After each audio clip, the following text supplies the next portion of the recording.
As of this recording, Breonna Taylor's killers still have not been arrested. One of them was fired, but it's not enough. Lights, camera, action! So you see this? This is the morning sky in Los Angeles. Notice how gray and gloomy it is. This is what's known as June gloom. It's a real thing. June gloom is a Southern California term for a weather pattern that results in cloudy, overcast skies. And, it's usually like late spring, early summer, so around this time. And June gloom will clear up.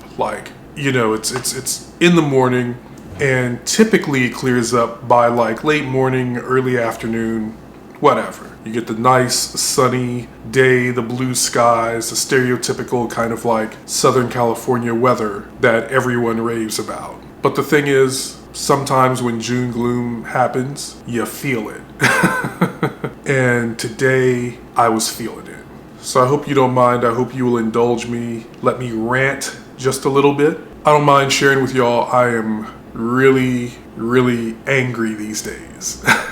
And it's because I feel like my life was finally coming together. Things were happening the way they were supposed to. I was finally getting to a place career-wise, writing-wise, just life in general. Perhaps the only thing that wasn't falling into place was my love life, but that's okay, because with everything else coming together finally, it's like, okay, I can actually devote some time to romantic pursuits or whatever. I felt like I fell behind a long time ago. I mean, we could probably take it back to like right after high school, going into college. Like, I just feel like I fell behind in life. And watching all of my friends and all of my peers kind of move forward and do things that I wish I could have done, or be in positions that I could have been. And I just mean life, I don't mean like professionally or anything. I just mean just life overall, I just felt like it wasn't happening for me. And it finally started to happen actually when I moved to New York. I'd always wanted to live in New York. And once I made that move, that's when I really turned a corner and things really started to happen for me. But I was still behind. I was still attempting to play catch up. And that's the thing, is I felt that I was doing that, and then, life happens. And there was a situation with my mom. And so I had to put a lot of things on hold, a lot of things for me on hold in order to take care of that situation. And then my mom passed away. And after her death, I was just like, you know what? There's nothing holding me back now. I don't have any kids, I'm not married, don't have to take care of my mom anymore. I don't have any responsibilities to anyone but myself. And that's when I decided to make the move to Los Angeles. I was just like, all right, fuck it.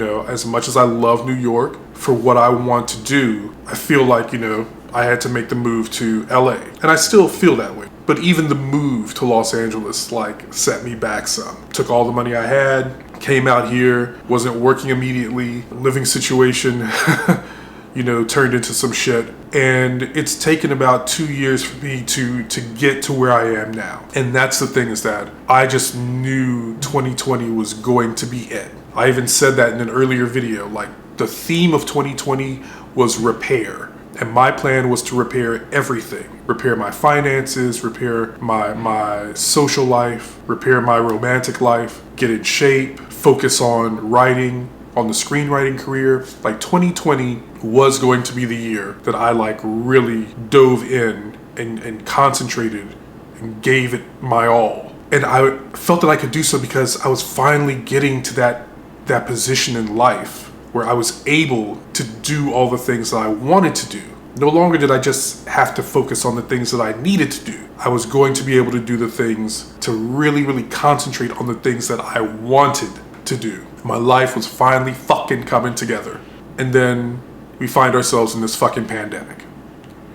And it's thrown so much off. And I have to say, I'm still very blessed because I'm still working, still have a roof over my head, still very fortunate in so many ways. But it's like all the plans, everything that I wanted to do has been kicked to the side.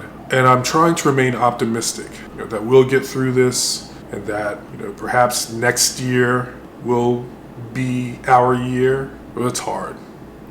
It is hard. The thing about it is, I am by myself in this. A lot of my people are married or in relationships or whatever, but they're not alone. They're close to family, all that good stuff, but I don't have any of that. Not to say that I don't have family and I don't have friends, I just don't have them here. My people are either in Memphis or New York, for the most part. I'm here alone, single, and trying to manage this, and it's difficult. It's difficult.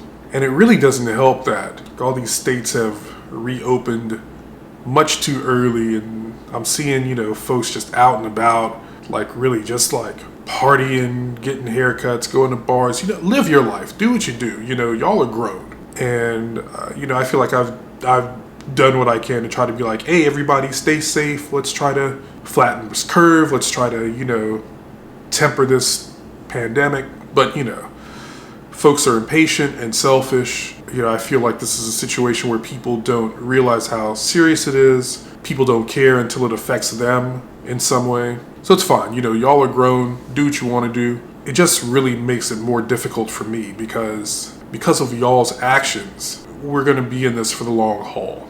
People really don't understand how their actions, how their selfishness and idiocy affects other people. They don't think about it. They don't care. So this means that all this shit's going to be extended. Stay at home is going to be extended, and more people are going to get sick, more hospitalizations. I'm doing everything that I can to stay away from people so that I don't get sick because I can't afford to. I cannot. So yeah, that's where I'm at. And I just want to say, this is not a cry for help. This is not like a distress call or anything. I'm fine. I'm okay. So I just want to say that, you don't need to worry about me, if you know what I mean. But I am tired, and I'm fucking upset.